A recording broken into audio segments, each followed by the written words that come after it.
I've been really looking forward to checking out Train Sim World VR New York since it was first announced for two reasons. Firstly, I worked on the railway for 20 years, mostly as a track engineer, but also later in my career working on the electrical side of track circuits and signalling to get a better understanding of railway infrastructure. So trains and the railway have been a big part of my life. Secondly, the last two VR sims for Quest have been major disappointments for me. Lawnmower Simulator VR was one of the first games to cause me and many others VR motion sickness, and Farming Simulator VR, while it looks extremely pretty, was an absolute snooze fest, leaving players with very little to do. So when Train Sim World was announced, which is a pretty serious and big IP on other platforms as coming to VR, I was skeptical but still hopeful, and for the most part, experiencing this has been kind of what I expected, but it also brought me to a conclusion about whether VR sims should be on the Quest platform, because I'm not sure the Quest platform is the right fit for these type of games anymore, especially if developers are still targeting Quest 2 graphics. But while saying that, we have obviously had some great examples of Quest 2 graphics with games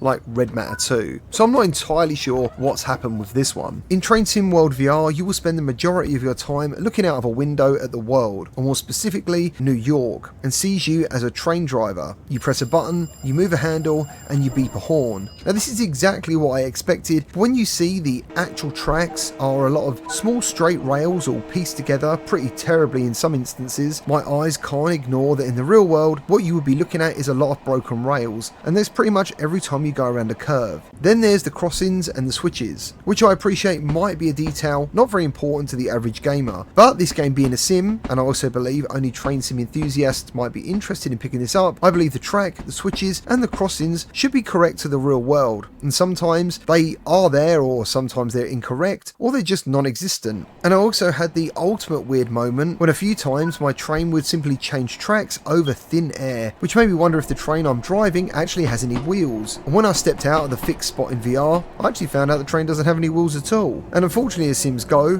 this was when the whole game in terms of immersion started breaking for me. You never see any of your passengers getting off the train. Then if you look back out of the train window, which in reality isn't a window at all, you can actually see through the train. And then what you're left with is the rest of the world's environments, and they aren't exactly beautiful. In fact, unfortunately, this game looks like something from the N64. Plus, if you're going at speed, the tracks can literally disappear and reappear right in front of you. Now, to be fair, there are some positives. The train cab itself looks high resolution and very detailed. The sensor speed is really good, and the sounds of the trains are spot on. I even pulled up next to Yankee Stadium and heard a baseball game being played, which proves some effort and thought has definitely been put into this. The room you live in looks nice enough, and the game did have me playing for a good hour because I liked the challenge of driving the train correctly. Going along, beeping your horn at track staff to acknowledge my approach, or acknowledging train enthusiasts for extra AP, which is how you're graded on your driving, was at first pretty cool. But I also then decided to experiment to see what would happen if I simply broke the rules, if I broke the speed limit and ignored all the warnings, and as long as I stopped in the correct part of the platform at the end of the journey, there was no punishment for my absolutely reckless driving. And there's no way to derail the trains either. There's also no train signals at all, and the core game can be done in around 4 hours. And then that leaves you the option to either just play journey mode or visit certain areas from the game by walking around the platforms with a camera. But I'm not actually sure what you want to take photos of, because no trains ever come past, and I certainly didn't want to take photos of the low poly environments. And all of this left me in a weird spot. The game does nail being a train driver to a certain extent, but there's very little else I actually liked. I was hoping to enjoy the sights of New York and see lots of people boarding